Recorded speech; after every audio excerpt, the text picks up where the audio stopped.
जन्नत और फरहान एक दूसरे को इंस्टाग्राम पर रिक्वेस्ट भेजते हैं और उन दोनों में बातचीत शुरू हो जाती है। फिर कुछ ही दिनों में उन दोनों में काफी अच्छी दोस्ती भी हो जाती है। हाय फरहान, क्या बात है? रात के वक्त तो सब सोने जाते हैं, लेकिन तुम तो यहाँ पर तैयार होकर बैठे हो। अब तुम्हारा वीडियो कॉल जो आने वाला था, तो मुझे तो अच्छे से तैयार होकर बैठना ही पड़ेगा ना। वो तो है। वैसे काफी हैंडसम लग रहे हो। शुक्रिया जन्नत। वैसे तुम भी इस नाइट सूट में बहुत प्यारी लग रही हो। शुक्रिया फरहान। खाना खा लिया तुमने? हाँ फरहान। और तुमने? हाँ बाबा, बस थोड़ी देर पहले ही खाया है। बहुत खूब। तो आज खाने में स्पेशल क्या बनाया था? आज तो मैंने पालक पनीर और मटर पुलाव खाया। क्या बात है। वैसे मुझे भी वेजिटेरियन लोग ही पसंद है, क्योंकि मैं भी वेजिटेरियन हूँ। अरे वाह, ये तो बड़ी अच्छी बात है। और शाकाहारी खाने की बात ही कुछ और होती है। मुझे तो नॉनवेज खाना और उसे खाने वाले लोग बिल्कुल भी नहीं पसंद। हाँ फरहान, लेकिन पता नहीं क्यों लोग मासूम जानवरों को मारकर उन्हें क्यों खाते हैं। वो दोनों एक महीने तक ऐसे ही इंस्टाग्राम पर एक दूसरे से चैटिंग करते हैं और फिर एक दूसरे से मिलने का प्लान बनाते हैं। हेलो फरहान। हेलो जन्नत, प्लीज बैठो ना। फिर वो दोनों ऑर्डर दे देते हैं और उन दोनों में बातचीत शुरू हो जाती है। वैसे तुम जैसे डीपी में दिखती हो, हकीकत में भी बिल्कुल वैसी दिखती हो, एकदम सुंदर। Thank you Farhan. तुम्हारी बातें और तुम भी बिल्कुल वैसे ही हो जैसे ऑनलाइन रहते हो। क्या बात है। शुक्रिया जन्नत। वैसे फरहान, हम दोनों अब एक दूसरे को कितने अच्छे से जानते हैं, तो मुझे लगता है कि हमें इस रिश्ते को आगे बढ़ाना चाहिए। क्या तुम मुझसे शादी करोगे? क्या? ये सुनकर तो फरहान की खुशी का कोई ठिकाना ही नहीं रहता। हाँ जन्नत, बिल्कुल करूंगा। तुमने तो मेरे मुंह की बात छीन ली। मैं भी तुमसे शादी करने के लिए तैयार हूँ। अरे वाह, लेकिन बस एक बात है, हमें अपने घर वालों को यह बताना होगा कि हम स्कूल की रीयूनियन में मिले थे और तभी हमारी दोस्ती बढ़ी। क्योंकि अगर हमने घर पर यह बताया कि हम इंस्टाग्राम वाले दोस्त थे, तो घर वाले हमारी शादी के लिए कभी राजी नहीं होंगे। वैसे मेरे पापा नहीं है फरहान, लेकिन मेरी माँ राजी तो हो जाएगी। लेकिन तुम्हारे परिवार के लिए मैं ये झूठ बोलने के लिए तैयार हूँ। इस तरह वो दोनों अपने घर पर बता देते हैं और कुछ ही दिनों में उनकी शादी भी हो जाती है। फिर शादी के बाद पहले 10 से 15 दिनों तक सब कुछ अच्छा ही चलता है, लेकिन उसके बाद एक सुबह, जन्नत उठ जाओ जन्नत। अरे सुबह के 11 बजने वाले हैं और तुम अभी तक सोई हो। माँ चिल्ला रही है कब से। अरे सोने दो ना यार, दफा हो जाओ यहाँ से। उठ जाओ जन्नत। क्या तुम भी फरहान, क्यों मेरी नींद के दुश्मन बने बैठे हो? अरे शादी के पहले तो तुमने मुझसे बड़ा कहा था कि तुम मेरे परिवार वालों का बहुत अच्छे से ख्याल रखोगी, रोज सुबह 6 बजे उठ जाओगी, और इस तरह से ख्याल रख रही हो तुम। माँ सुबह से 10 गालियां दे चुकी है मुझे। अरे 11 बज रहे हैं और पिछले 3 दिनों से तुम हर रोज लेट ही उठ रही हो। अरे ऐसे कैसे चलेगा? अरे मैं कोई मशीन हूँ क्या? शादी की थकान अभी तक नहीं गई है, इसलिए मैं देर से उठ रही हूँ। ऐसा कुछ नहीं है, और शादी तो मेरी भी हुई है। 1 हफ्ते तक आराम करना समझ आता है, और अब हमारी शादी को लगभग आधा महीना हो गया है। बस शादी की थकान ये बहाना देने से कुछ नहीं होने वाला। तुम अब इस घर की बहू बन चुकी हो, तो अपनी जिम्मेदारियां ठीक से निभाओ। हाँ हाँ समझ गई, लेकिन माँ जी को तुम्हें यह सब बोलने की क्या जरूरत थी? वो मुझे भी तो आकर बोल सकती थी ना। बस दोनों में झगड़े लगाने आते हैं उन्हें, और मुझ पर आगे से चिल्लाने की कोई जरूरत नहीं है। इस तरह उन दोनों में थोड़ी अनबन हो जाती है। फिर एक रात खाना खाने के बाद, चलो जन्नत, अब हम दोनों वॉक पर जाते हैं और आते वक्त आइसक्रीम खाते आएंगे। ठीक है फरहान, वैसे सारे काम तो हो गए हैं मेरे, तो हम वॉक पर आराम से जा सकते हैं। चलो मतलब। अरे तैयार तो हो जाओ ना पहले। ऐसी ही भूतनी बनकर चलने का इरादा है क्या? ओ हेलो, तुम पहले अपनी शक्ल जाकर देखो आईने में। बड़े आए मुझे भूतनी कहने वाले। अब ज्यादा कुछ बोला तो तुम्हारी जबान ही काट कर फेंक दूंगी मैं। अरे सॉरी बाबा, मेरे कहने का ये मतलब है कि जैसे तुम ऑनलाइन सच सवर कर फोटो डालती हो वैसे ही तैयार होकर रहो ना, बहुत अच्छी लगती हो। ऑनलाइन की बात अलग होती है फरहान, अब 24 घंटे हर कोई तैयार होकर तो नहीं बैठ सकता ना। 100 काम होते हैं और उन्हें निपटाते निपटाते मेरी हालत खराब हो जाती है। समझ सकता हूं मैं। ठीक है, कोई बात नहीं, चलो ऐसे ही चलते हैं।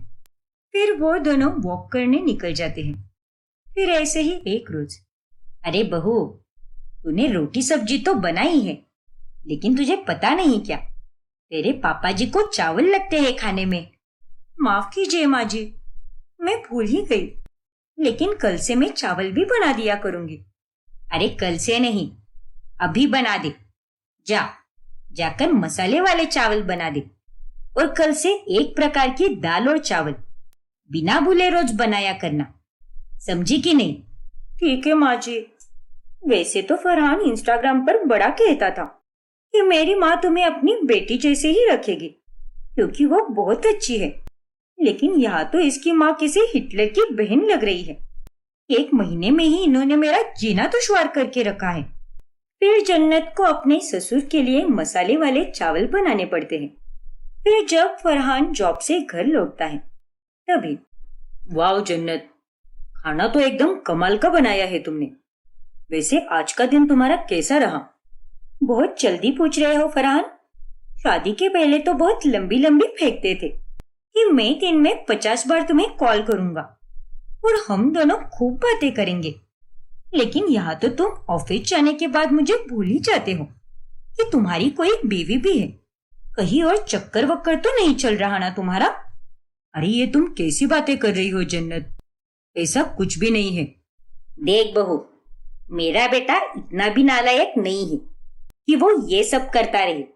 दिन भर काम करना पड़ता है, अब वो ऑफिस जाकर काम करेगा या तुमसे 50 बार कॉल पर बात करेगा? अब इतनी तो तुम में समझ होनी चाहिए ना। देखिए माँ जी, 50 बार ना सही, लेकिन कम से कम एक बार तो कॉल करना चाहिए था ना। जाने दीजिए, किसी से कुछ बोलकर फायदा ही नहीं है। मैं और सब्जी लेकर आती हूँ।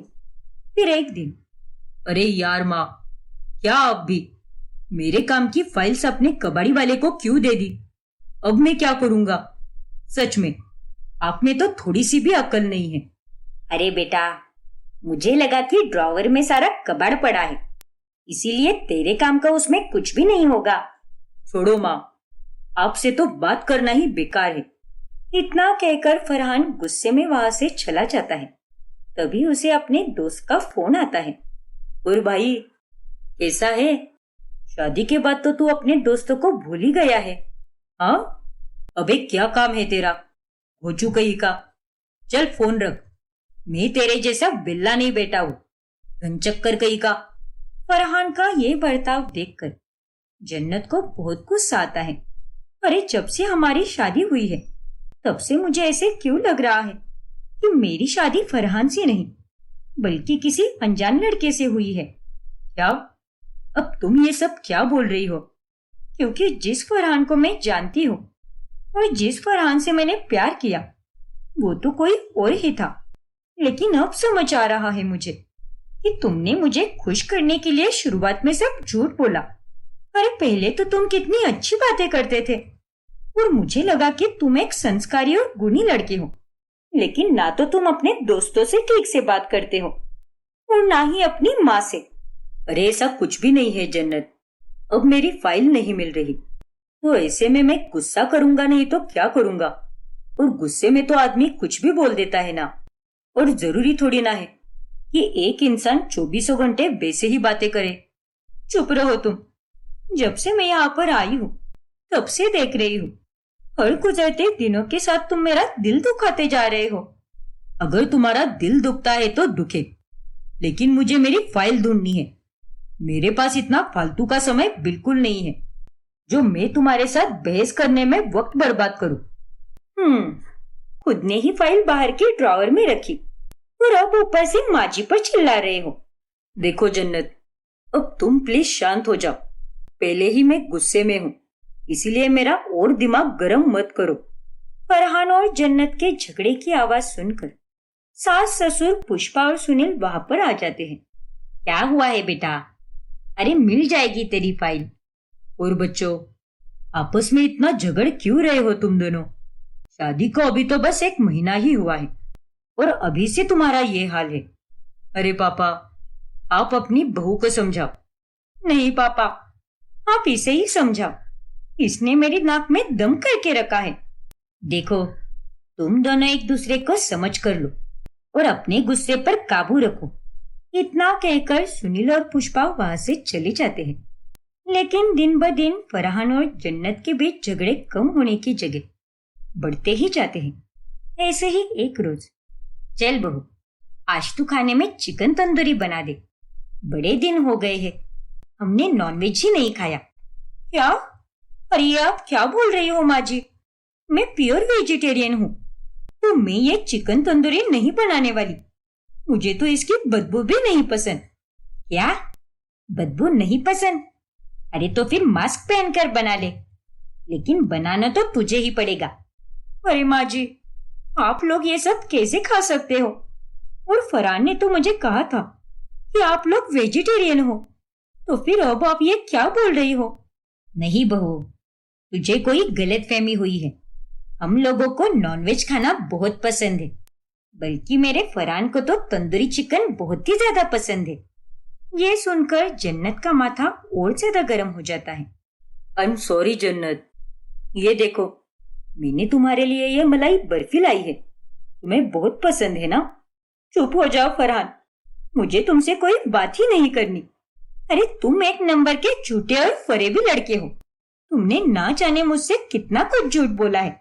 तुम नॉनवेज बड़े चाव से खाते हो और मुझे तो इंस्टाग्राम पर ये बोला करते थे कि तुम एकदम शाकाहारी हो। अरे यार जन्नत, ऐसा नहीं है। वो मैंने 2 हफ्ते पहले ही खाना शुरू कर दिया है। बकवास बंद करो फरहान, अब तो मुझे तुम्हारी शक्ल भी देखने की कोई इच्छा नहीं है। फिर एक दिन जब फरहान छुट्टी पर होता है, तभी वो देखता है कि जन्नत सारे काम छोड़कर घंटों बस अपने फोन पर ही गप्पे मार रही है। और तभी, अब बताओ जन्नत, तुम क्या कर रही हो? अरे तुमने भी मुझसे कितना कुछ कहा था जो मुझे सच लगा था, लेकिन शादी के बाद मुझे समझ आ रहा है कि वो सब झूठ है। तुम तो हर रोज देर से उठती हो, दिन रात अपने सहेलियों के साथ बतियाती रहती हो, माँ और पापा का तो ध्यान भी नहीं रखती। और भी कई सारी चीजें हैं जो मुझे पहले कुछ और लगती थी, लेकिन अभी कुछ और लग रही है। लड़ाई करने के बहाने मत ढूंढो फरहान, तुमसे शादी ही नहीं करनी चाहिए थी मुझे। अरे पता नहीं क्या हो गया था मुझे, जो मैंने तुमसे ऑनलाइन दोस्ती की और तुम्हारे बारे में ज्यादा ना जानकर डायरेक्टली तुमसे शादी करने का फैसला ले लिया। उनकी ये सारी बातें सुनील और पुष्पा सुन लेते हैं। क्या कहा? तुम दोनों एक दूसरे से ऑनलाइन मिले थे? बाप रे, तुम दोनों ने हमसे इतनी बड़ी बात छुपाई। तभी जन्नत और फरहान अपने माता पिता को सारा सच बता देते हैं। यह है सारा सच, और अब मैं इसके साथ और नहीं रह सकती, और मैं भी इसके साथ नहीं रह सकता। अरे चुप रहो तुम दोनों, इस तरह कह देने से रिश्ता खत्म नहीं हो जाता। और नहीं तो क्या? अरे अभी तो तुम गुस्से में अलग होने का फैसला ले लोगे, लेकिन कल को इस फैसले पर बुरी तरह पछताओगे। देखो बच्चों, तुम दोनों एक दूसरे को ऑनलाइन मिले हो, इसीलिए ये सब हो रहा है ऐसे तुम्हें लग रहा है, लेकिन ऐसा बिल्कुल नहीं है। हर पति पत्नी के साथ ऐसा ही होता है। शादी के शुरुआती दौर में सब ठीक होता है, लेकिन धीरे धीरे चलकर उन दोनों को एक दूसरे के बारे में पता चलने लगता है। हाँ बच्चों, उम्मीदें रखना बुरी बात नहीं है, लेकिन इतनी ज्यादा उम्मीदें रखना भी सही नहीं है। और प्यार का मतलब यही होता है कि तुम दोनों एक दूसरे को समझ कर लो, एक दूसरे की अच्छाई और बुराई को अपनाओ, और अगर कुछ गलत है तो उसे आपस में सुलह करके सुधारो, ना कि ऐसे बच्चों की तरह झगड़ा करो। और सुधरने के लिए भी एक दूसरे को वक्त दो। रातों रात कोई आदमी नहीं सुधर सकता। और फरहान, तू भी उन सब बातों पर ध्यान दे। जो बहू को बिल्कुल नहीं पसंद। और बहू, ये बात तेरे ऊपर भी लागू होती है। आप दोनों सही कह रहे हो माँ पापा। हम दोनों को अपना दिमाग शांत रखकर एक दूसरे के साथ सुलह करनी चाहिए। हाँ, मैं भी बहुत कुछ बोल बैठी। मैंने तो बस फरहान की बुराइयां देखी, लेकिन अच्छाइयों पर तो मैंने ध्यान भी नहीं दिया। मुझे माफ कर दीजिए आप सब, और तुम भी फरहान। माफी तो मुझे भी तुमसे मांगनी चाहिए जन्नत। और माँ पापा, मुझे भी माफ कर दो। इस तरह अंत में जन्नत और फरहान एक दूसरे को समझकर लेने का फैसला लेते हैं और अपनी गलतियों को सुधार कर वो एक दूसरे के साथ प्यार से रहने लगते हैं। सारा अपनी सास विनीता, ननद ईशानी और पति आर्यन के साथ रहती है। ईशानी अभी कॉलेज में पढ़ रही होती है और उसकी फ्रेंड रिया अक्सर उसके घर पर आया करती है। एक दिन की बात है। ये लो रिया, ये तुम्हारे लिए। ईशानी ने मुझे बताया था कि तुम्हें ये बेकरी के पफ्स बहुत पसंद है। How sweet, thank you so much. भैया, अब आप हमें डिस्टर्ब मत कीजिए और हमें पढ़ने दीजिए। पिछले 1 घंटे में आप यहाँ पर 5 बार आ चुके हैं। ओके बाबा, अब मैं वापस नहीं आऊंगा। आराम से पढ़ाई करो। आर्यन जैसे ही बाहर चला जाता है, सारा उसे कहती है, अरे आर्यन, मैं तुम्हें पिछले 10 दिनों से कह रही हूँ कि मुझे वो मोहिनी चौक के मिठाई वालों से मेरे फेवरेट रसगुल्ले खाने हैं, लेकिन तुमने तो उसे अभी तक नहीं लाया है। और आज रिया के लिए उसकी फेवरेट बेकरी से पफ्स लाया है तुमने। ओफो सारा, तुम भी ना। अरे रिया हमारी ईशानी की बेस्टी है, और वैसे भी वो थोड़ी ना यहाँ पर रोज रोज आती है। और रही बात तुम्हारे रसगुल्ले की, तो आज आते समय मैं उसे लेकर आऊंगा। Don't worry. पढ़ाई करते करते रात हो जाती है और रिया के जाने का वक्त आता है। ध्यान से जाना रिया, पहले ही काफी ज्यादा लेट हो चुका है। हाँ ईशानी। अरे रिया, तुम अकेली मत जाओ, जमाना काफी खराब हो चुका है। आर्यन, तुम जाओ रिया के साथ और उसे उसके घर तक छोड़ कर आओ। नहीं नहीं सारा भाभी, उसकी कोई जरूरत नहीं है, मैं चली जाऊंगी ऑटो से। अरे नहीं रिया, सारा कह रही है ना, और वैसे भी टाइम बहुत हो रहा है, इसीलिए तुम्हें मैं ही छोड़ देता हूँ। हाँ रिया, भैया बिल्कुल सही कह रहे हैं। अच्छा ठीक है बाबा, अगर आप लोग इतना कह रहे हैं तो मैं तेरे भाई के साथ चली जाती हूँ। फिर आर्यन रिया को छोड़ने के लिए कार निकालता है। फिर एक जगह पर वो गाड़ी रोककर ढेर सारी बातें करते हैं। रिया, तुम बहुत ही स्वीट हो और सुंदर भी। Thank you Aryan. ना ना, आर्यन के आगे कुछ मत कहना। तुम्हारी मीठी जबान से सिर्फ और सिर्फ आर्यन सुनना ही अच्छा लगता है मुझे। ठीक है बाबा, जैसा तुम कहो। वैसे मेरा नंबर तो है ना तुम्हारे पास? अगर नहीं है तो ले लो, या फिर तुम मुझे अपना नंबर दे दो। कुछ रहा तो मुझे फोन कर लिया करो, मैं तुम्हारे लिए हमेशा अवेलेबल रहूंगा। ओके आर्यन, ये लो मेरा नंबर। फिर रिया और आर्यन एक दूसरे को अपना नंबर एक्सचेंज करते हैं, जिसके बाद वो दोनों एक दिन कैफे में मिलते हैं और वहां पर बैठकर ढेर सारी बातें करते हैं। और इस तरह से अब उनकी नजदीकियां कुछ ज्यादा ही बढ़ जाती है, और साथ ही रिया का अब घर में आना जाना भी काफी बढ़ जाता है। अरे आओ आओ रिया बिटिया, कैसी हो तुम? एकदम बढ़िया विनीता आंटी। क्या माँ जी, 2 दिन पहले तो आई थी रिया हमारे पास। 2 दिनों में ऐसा क्या बदलने वाला है?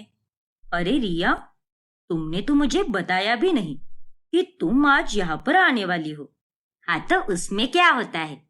और रिया, ये तुम्हारा ही घर है, तुम जब चाहे तब आ सकती हो यहाँ पर। थैंक यू आंटी जी। और ईशानी, मैं घर पर बहुत बोर हो रही थी यार। एक तो कॉलेज को भी 3 दिन तक छुट्टियां है, इसीलिए मैं तुझसे मिलने चली आई। फिर सारा जब रसोई में चाय बना रही होती है, तभी ईशानी वहां पर आती है। देखो ईशानी, बुरा मत मानना, लेकिन तुम्हें नहीं लगता क्या कि रिया का हमारे घर पर आना जाना कुछ ज्यादा ही बढ़ गया है, वो भी बिना किसी कारण के। हाँ भाभी, मुझे भी ऐसा ही लग रहा है, लेकिन मैं भी क्या कर सकती हूँ, उसे मना भी नहीं कर सकती। इतनी अच्छी दोस्त जो है, लेकिन उसे भी तो समझना चाहिए ना, कभी भी मुंह उठाकर चली आती है हमारे घर पर। धीरे धीरे रिया और आर्यन का बेनाम रिश्ता अब काफी गहरा होने लगता है। फिर एक दिन आर्यन अपने कमरे में बैठकर रिया के साथ वीडियो कॉल कर रहा होता है। तभी वहां पर ईशानी आती है और आर्यन तुरंत अपना वीडियो कॉल कट कर देता है। अरे ईशानी, तुम यहाँ पर? हाँ भैया, वो एक्चुअली मुझे आपसे कुछ पैसे चाहिए थे। वो रिया का जन्मदिन आने वाला है ना, तो मुझे उसके लिए गिफ्ट खरीदना है। अरे वाह, क्या बात कर रही हो तुम? हाँ भैया, लेकिन रिया के जन्मदिन पर आप इतना खुश क्यों हो रहे हो? और आपके कमरे में आने से पहले मुझे ऐसा लगा कि मैंने उसकी आवाज सुनी है, और मेरे अंदर आते ही आपने फोन कॉल कट कर दिया। क्या बात है भैया, सब कुछ ठीक तो है ना? ओफो ईशानी, ऐसा कुछ भी नहीं है, वो तो बस तुम्हारा वहम होगा। दिन रात तुम उस रिया के साथ ही रहती हो, इसीलिए तुम्हें उसी की आवाज सुनाई दे रही है। ये लो पैसे, कोई अच्छा सा गिफ्ट खरीदना रिया के लिए। ओके भैया। फिर ईशानी वहां से चली जाती है। अगले हफ्ते रिया का बर्थडे है, मुझे भी उसके लिए गिफ्ट लेना चाहिए। मैं उसे ऐसा सरप्राइज दूंगा कि वो तो देखती ही रह जाएगी। पता नहीं क्यों, लेकिन मुझे रिया बहुत अच्छी लगने लगी है, और मैं उसे खुश करने के लिए कोई कमी नहीं छोड़ूंगा, और यही मेरा अच्छा मौका है।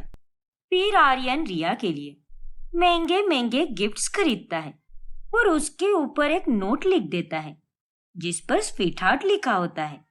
फिर जब आर्यन रिया के पास गिफ्ट लेकर जा रहा होता है, तभी रास्ते में उसे उसकी माँ विनीता मिल जाती है, और विनीता कार के अंदर के गिफ्ट्स देखकर बहुत ज्यादा हैरान रह जाती है। अरे आर्यन बेटा, ये इतने सारे तोहफे लेकर तो कहाँ पर जा रहा है? और ये क्या, इस पर यह स्वीट हार्ट क्यों लिखा है तूने? आखिर किसके लिए है ये सारे तोहफे? जहाँ तक मुझे पता है, आज तो बहू का जन्मदिन भी नहीं है। अरे माँ, ये आप कैसी बातें कर रही हो? और ये सारे तोहफे मेरे हैं ही नहीं, ये तो मेरे दोस्त की बीवी के लिए है। मैं बस इन तोहफों को गिफ्ट शॉप से पिक करने गया था। सच कह रहा है ना तू, या फिर मुझे चूना लगा रहा है? सच सच बता आर्यन, तू कोई गलत कांड तो नहीं कर रहा ना? ओफो माँ, क्या अब भी? वो टीवी सीरियल देख देख कर आपके दिमाग पर असर होने लगा है। मैं सच कह रहा हूँ माँ, ये तोहफे मेरी दोस्त की बीवी के लिए है। अच्छा अच्छा ठीक है, चल जा अब, मैं भी मंदिर जा रही हूँ।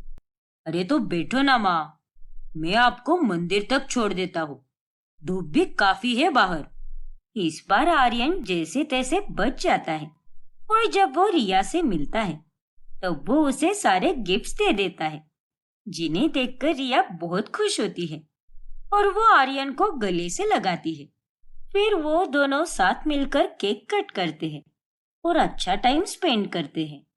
फिर एक दिन अचानक से रिया अपना सारा सामान लेकर ईशानी के घर चली आती है, और उसे सामान के साथ देखकर घर के सभी लोग हैरान रह जाते हैं।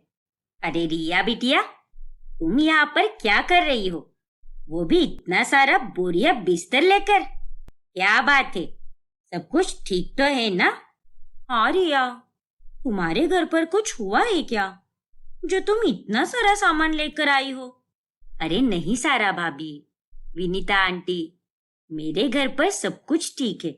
आप जैसा सोच रहे हो वैसा कुछ भी नहीं हुआ है। वो एक्चुअली मेरे माँ पापा एक हफ्ते के लिए बाहर गए हैं, इसीलिए मैं यहाँ पर रहने आई हूँ। और घर पर अकेली रहती तो मुझे बहुत बोर हो जाता, इसीलिए मैं यहाँ पर चली आई। आई होप आप लोगों को कोई दिक्कत नहीं है। अरे नहीं बिटिया, हमें तो कोई भी दिक्कत नहीं है। तू यहाँ पर आराम से रह सकती है। हाँ रिया, अगर तुम्हारे माँ पापा बाहर गए हैं तो तुम्हें अपने घर पर अकेले नहीं रहना चाहिए। और तुमने अच्छा ही किया जो तुम यहाँ पर चली आई। अब रिया वही रहने लगती है और एक रात रिया और आर्यन छुपकर छत पर जाकर मिलते हैं। थैंक यू सो मच रिया, मेरे कहने पर यहाँ आने के लिए। अब मुझे 1 हफ्ते तक छुट्टियां है, इसीलिए मैं घर के बाहर ज्यादा नहीं निकल पाऊंगा। इसीलिए मैंने कहा कि तुम ही यहाँ पर आ जाओ। पर आर्यन, किसी ने अगर माँ पापा को देख लिया तो तब क्या होगा? वो दोनों तो कहीं भी नहीं गए हैं, घर पर ही है। हमने सबसे झूठ बोला है। नहीं रिया, किसी को पता नहीं चलेगा। अब छोड़ो ना उन बातों को। वैसे आज तुम इस ड्रेस में काफी प्रिटी लग रही हो। और तुम भी आर्यन, इस शर्ट में तो तुम एकदम हैंडसम हंक लग रहे हो। वो दोनों बातें कर ही रहे होते हैं कि उतने में वहां पर सारा आ जाती है और उसे देखकर वो दोनों बहुत घबरा जाते हैं। सारा, हे भगवान, कहीं सारा भाभी ने हमारी बातें सुनी तो नहीं? आर्यन, रिया, तुम दोनों इतनी रात गए यहाँ छत पर क्या कर रहे हो, वो भी इतने अंधेरे में? वो दरअसल रिया को हमारी छत देखनी थी। रात में यहाँ से पूरे लखनऊ का व्यू अच्छा दिखता है ना, इसीलिए।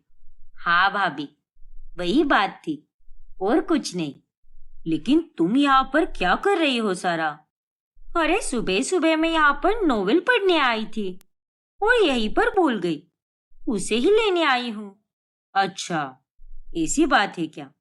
चलो साथ में चलते हैं नीचे।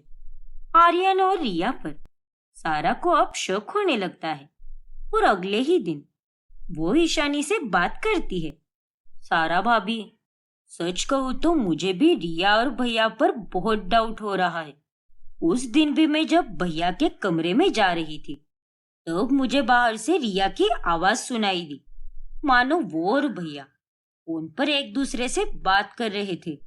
हाँ ईशानी, मुझे भी कुछ गड़बड़ लग रही है। अरे कल रात को तो वो दोनों छत पर अकेले थे। हमें सच का पता लगाना ही होगा और वो तभी लग सकता है जब हम दोनों रिया और आर्यन को अकेला छोड़ दे। हाँ भाभी, आप बिल्कुल सही कह रही हो। फिर सारा और ईशानी मिलकर प्लान बनाती है और अगले ही दिन जब विनीता बाहर मंदिर गई होती है तभी वो दोनों भी मार्केट जाने के लिए निकलती है। आर्यन, रिया, ईशानी और मैं मार्केट जा रहे हैं। हम 2 घंटे में वापस आ जाएंगे। तब तक तुम दोनों घर का अच्छे से ख्याल रखना, ठीक है? हाँ रिया, हम जल्दी वापस आ जाएंगे। तब तक तुम घर में आराम करो।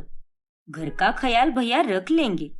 ठीक है ईशानी, जैसा तुम कहो। हाँ सारा, तुम दोनों आराम से शॉपिंग करके आओ। जल्दबाजी करने की कोई जरूरत नहीं है। फिर सारा और ईशानी असल में तो घर के बाहर ही छुप जाती है। यही सही मौका है। आज मैं रिया को कपल पार्क में लेकर जाऊंगा और वहां जाकर उसे प्रपोज भी करूंगा। मैं अपनी फीलिंग्स को और नहीं दबा सकता, मुझे उसे बताना ही होगा। क्या हुआ आर्यन, क्या सोच रहे हो? अरे रिया, यहाँ बैठने से अच्छा हम कहीं बाहर चलते हैं ना। एक पार्क है जो बहुत सुंदर है और मुझे भी बहुत पसंद है वो पार्क। और मैं अच्छे से जानता हूँ कि तुम्हें भी वो पार्क बहुत पसंद आएगा। अच्छा, ऐसी बात है क्या? ठीक है, फिर चलो चलते हैं। फिर वो दोनों कपल पार्क में चले जाते हैं और आर्यन वहां पर जाकर रिया को प्रपोज करता है। तभी वहां पर सारा और ईशानी आ जाती है और उन दोनों को देखकर रिया और आर्यन के होश उड़ जाते हैं। फिर सारा और ईशानी मिलकर उन दोनों की खूब पिटाई करती है। क्यों, तुम दोनों को क्या लगा कि हमें कुछ भी पता नहीं चलेगा? रिया, तू इतनी नालायक और गिरी हुई निकलेगी ये मैंने कभी सपने में भी नहीं सोचा था। अरे वो मेरा भाई है, तुझे कोई शर्म वरम है या नहीं? अरे ईशानी, चुप रहो आर्यन, और कुछ मत बोलना अपनी इस गंदी जबान से। धोखेबाज आदमी, अरे अपने से इस छोटी उम्र वाली लड़की के साथ प्यार करते हुए तुम्हें कोई शर्म वरम आती है कि नहीं? और तुम एक शादीशुदा इंसान हो, इस बात का तो ख्याल रखा होता। जब माँ जी को तुम्हारी इन काली करतूतों के बारे में पता चलेगा तब वो तुम्हारा मार मार कर भरता बना देगी। माफ कर दो भाभी, माफ कर दो ईशानी, हम दोनों तो बस कैजुअली कर रहे थे सब कुछ। हाँ सारा, I am really sorry, please मुझे माफ कर दो। और ईशानी, प्लीज अपने भाई को माफ कर दे। मुझे तो आपसे कोई बात ही नहीं करनी है भैया, आप तो मेरे मन से ही उतर चुके हो। और रिया, तुम अभी के अभी यहाँ से दफा हो जाओ, और आइंदा से हमारे घर के आसपास भी दिखाई दी तो मुझसे बुरा और कोई नहीं होगा, समझे कि नहीं? जी जी भाभी। और तुम आर्यन, तुम्हें तो मैं घर जाकर देखती हूँ, और माँ जी को भी बताना बाकी है अभी। अरे नहीं सारा, प्लीज मुझे माफ कर दो, लेकिन माँ को इसके बारे में कुछ भी मत बताना, मैं तुम्हारे पैर पड़ता हूँ। आर्यन के लाख मिन्नतें करने के बाद में सारा उसकी बात मान जाती है, लेकिन उस दिन के बाद से वो उसके साथ काफी सख्ती से पेश आती है, और बेचारा आर्यन किसी और लड़की पर डोरे डाल ही नहीं पाता।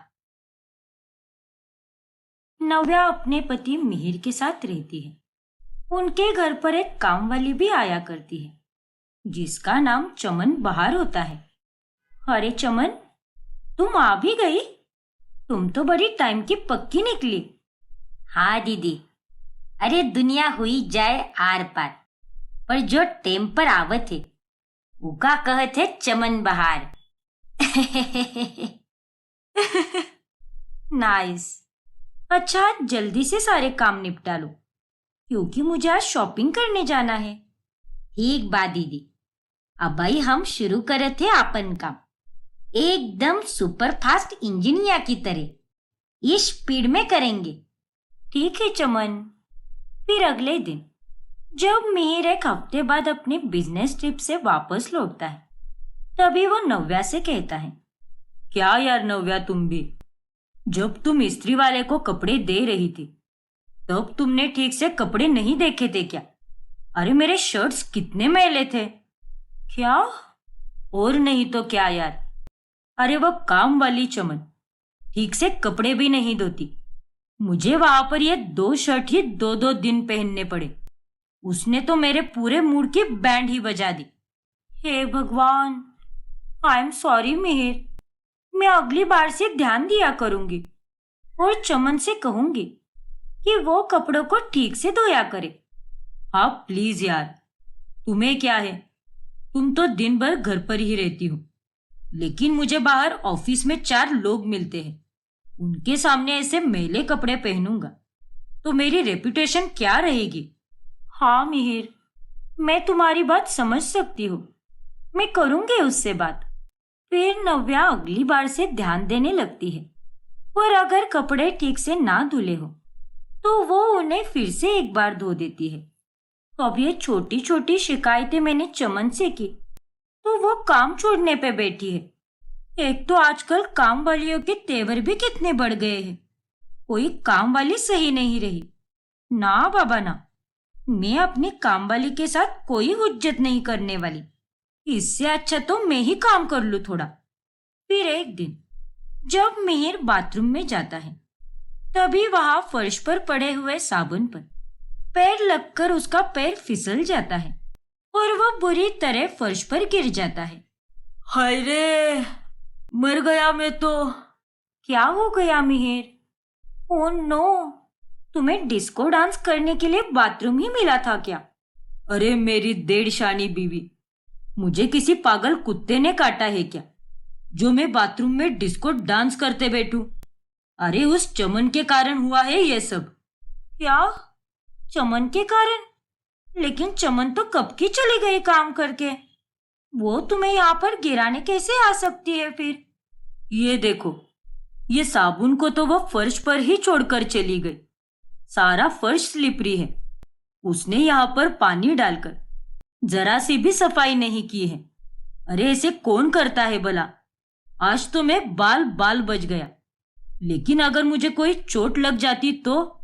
हाँ मिहिर, तुम सही कह रहे हो, लेकिन मुझे ऐसा लगता है कि वो किसी हड़बड़ी में होगी, इसीलिए तो वो साबुन को अपनी जगह पर रखना भूल गई और पानी डालकर फर्श धोना भी भूल गई। लेकिन वो रोज ऐसा नहीं करती। पर तुम चिंता मत करो, मैं उसे ये बात बता दूंगी, फिर वो आइंदा से ध्यान देकर काम करेगी। हाँ नव्या, लेकिन उससे पहले मुझे बाम दो। अगर अभी बाम नहीं लगाया तो अगले 1 हफ्ते तक बैठने लायक नहीं रहूंगा।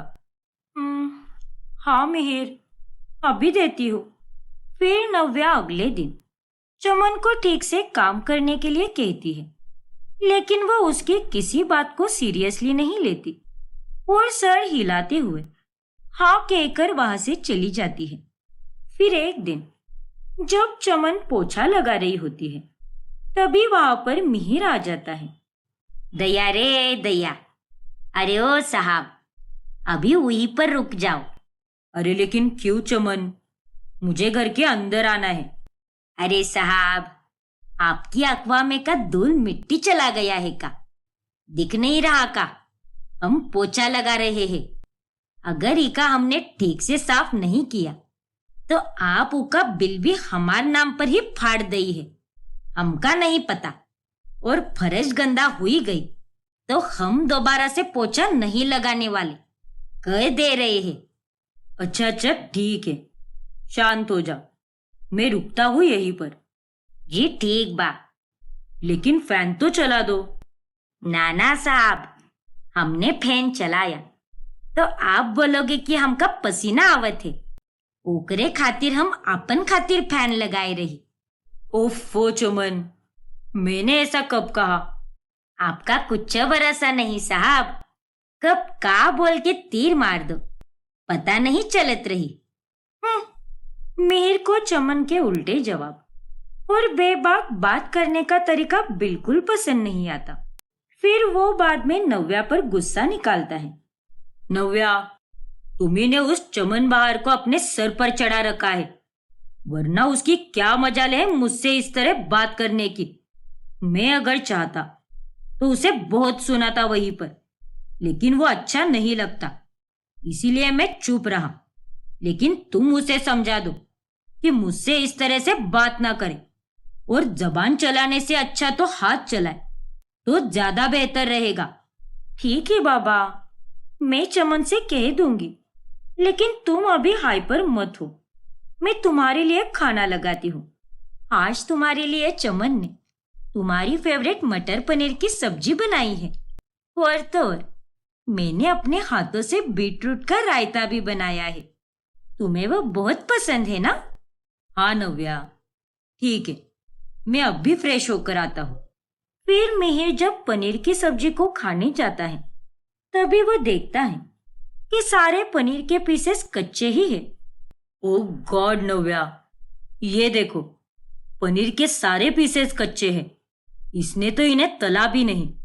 ये किस तरह की काम वाली है यार, इसे कोई भी काम ठीक से करने नहीं आता। यार मिहिर, शायद वो जल्दबाजी में भूल गई होगी, अब जाने दो ना। अरे ऐसे कैसे भूल गई होगी? तुम हमेशा उसकी गलतियों पर पर्दा क्यों डालती हो? कभी कभी तो मुझे ऐसा लगता है कि वो इस घर की मालकिन है और तुम उसकी काम वाली हो।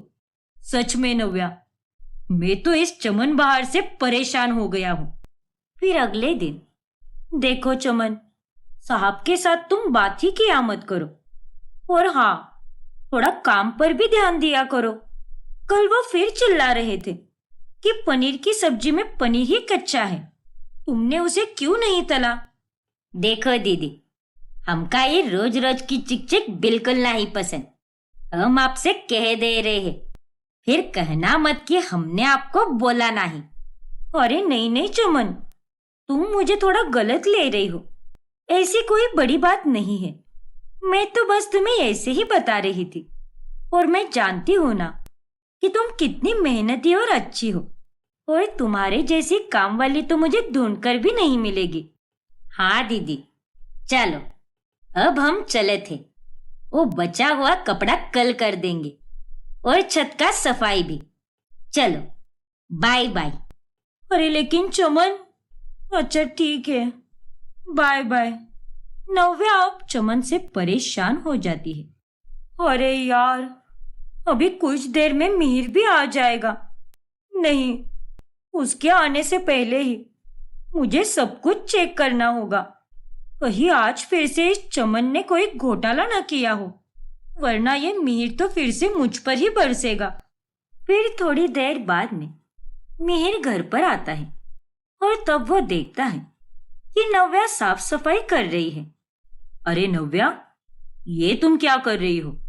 आज घर की साफ सफाई तुम क्यों कर रही हो? और ये चमन कहाँ पर गई? आज आई नहीं क्या वो? अरे नहीं मिहिर, ऐसी कोई बात नहीं है।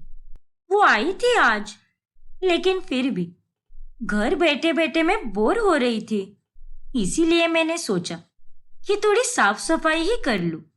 लेकिन नव्या, तुम्हें सफाई करने की क्या जरूरत है, जबकि हमारे घर पर एक काम वाली बाई आती है।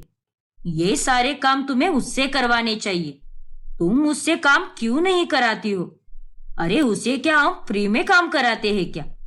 अरे नहीं मिहिर, लेकिन फिर भी अब घर बैठे बैठे मैं मोटी होती जा रही हूँ, इसीलिए सफाई के जरिए ही मेरा एक किस्म का कार्डियो हो जाता है। यार नव्या, तुम तो सच में अजीब हो। फिर एक दिन जब मिहिर के बॉस घर पर आने वाले होते हैं, उसी दिन चमन आखिरी वक्त पर छुट्टी ले लेती है और गंदा और बिखरा हुआ घर देखकर बॉस मिहिर से गुस्सा हो जाते हैं। मिहिर, मैं चलता हूँ, यहाँ मुझे कुछ अच्छा नहीं लग रहा। तुम्हारे घर में बहुत गंदगी है और सामान भी काफी बिखरा हुआ है। मुझे ऐसा गंदा घर बिल्कुल भी नहीं पसंद। इससे मुझे सख्त नफरत है। सॉरी सर, वो शायद मेरी काम वाली बाई आज नहीं आई, इसीलिए घर में इतनी गंदगी है। तो क्या हुआ? तुम्हें पता था ना कि आज मैं आने वाला हूँ? अरे मैं क्या, अगर कोई और मेहमान भी घर पर आए तो आपको अपने घर को साफ सुथरा रखना चाहिए। ये इतनी बेसिक सी बातें भी तुम्हें और तुम्हारी बीवी को पता नहीं क्या मिहिर? मुझे तुमसे ये उम्मीद बिल्कुल भी नहीं थी। इतना कहकर बॉस वहां से चले जाते हैं और मिहिर इस सबसे बहुत गुस्सा हो जाता है और फिर वो नव्या पर अपनी भड़ास निकालता है। देखा नव्या, तुम्हारे उस काम वाली को लाड़ प्यार देने का नतीजा। आज घर पर बॉस आने वाले थे और ये उसे अच्छी तरह से पता था, लेकिन उसके बावजूद भी उसने ऐन वक्त पर छुट्टी ले ली।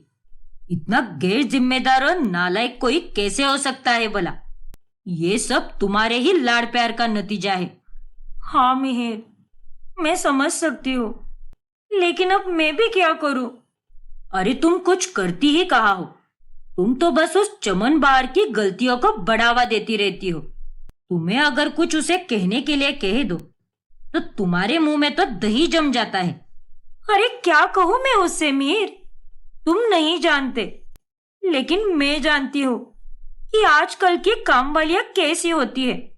हमारी चमन तो फिर भी बाकियों की तरह गई गुजरी नहीं है और वो ठीक ठाक काम कर लेती है।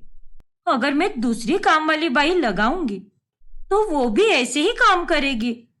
अरे बाकी की काम वालियां तो एक्स्ट्रा काम करने के लिए एक्स्ट्रा के पैसे लेती है, लेकिन कभी कभार चमन को अगर मैंने कोई एक्स्ट्रा काम करने के लिए कह दिया तो वो खुशी खुशी करती है।